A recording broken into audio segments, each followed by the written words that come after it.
Wow! Yun gulat kayo Nagbalik na ang ating Yugo, 50 Amusta po kayo mga sir?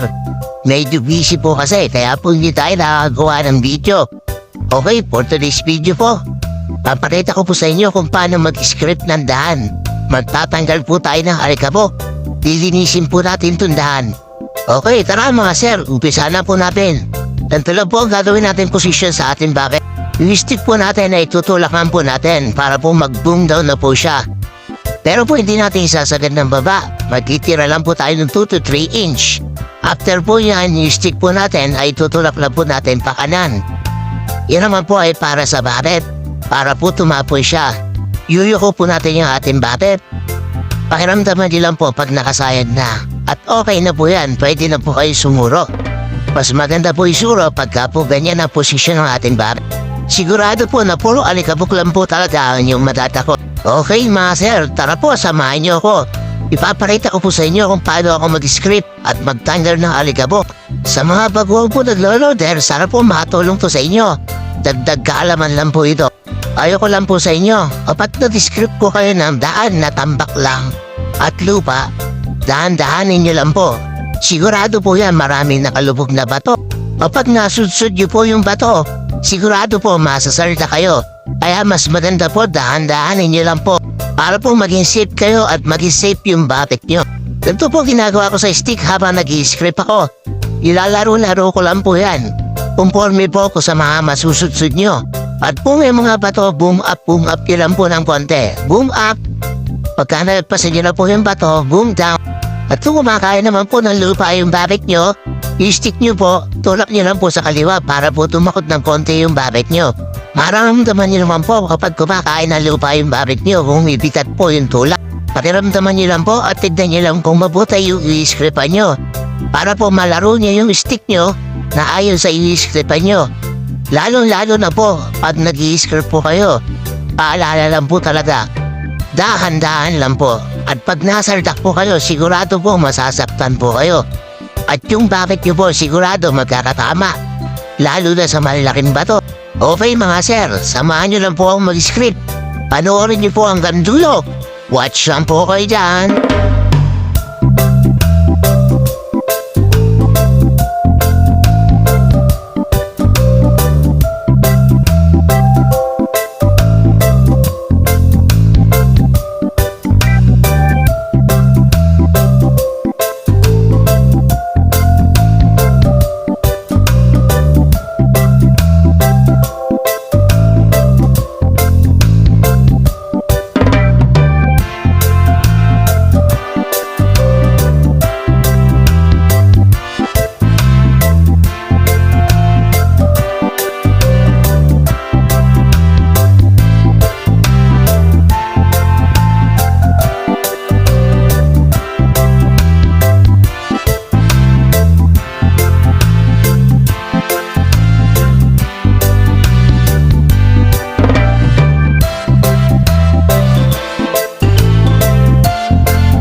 Maraming salamat po sa mga papalo po sa aking Facebook page, Ilobero Beach po, at Macvlog. Maraming salamat din po sa mga nagla-like, nag-share at nagko-comment. Maraming salamat din po sa aking subscribers sa aking YouTube account. Dati po ang aking po account na pangalan sa aking YouTube ay Ilobero Channel. Ngayon po, hindi ba ako na po, Macvlog na po. Maraming salamat po sa inyo. Maraming salamat din po sa mga nagko-comment sa aking YouTube account. Kaya nga po pala ako nag-upload ulit ng about sa loader. Nakita ko po yung mga comment nila. Mga natutulungan din po pala ang mga ina-upload ko. Mga pagwawang po naglo-loader at mga gusto po patutong mag-loader, tuloy nila po yung panonood sa aking video. At marami pa po akong i-upload o isi-share sa inyo about sa aking loader. Kung may tanong po kayo tungkol sa paglo-loader, mag-comment lang po kayo sa ating comment section at sasagutin ko po yan. O ipaparita ko po sa inyo, i-upload po natin kung ano ang inyong mga katanungan. Maraming salamat po sa inyong panonood. Pare-follow niyo po ako sa aking Facebook page, Ilobero Beach lang po. Pare-like niyo na rin po yung video natin at pakishare niyo na rin po. Mag-comment na rin po kayo dyan. At paki-subscribe niyo na po ako sa aking YouTube channel, Macvlog lang po, para updated po kayo sa ating mga susunod na video. Paki-like niyo na rin po at mag-comment na rin po kayo dyan. Okay mga sir, maraming salamat po sa inyong panonood. Ingat po kayo palagi and God bless.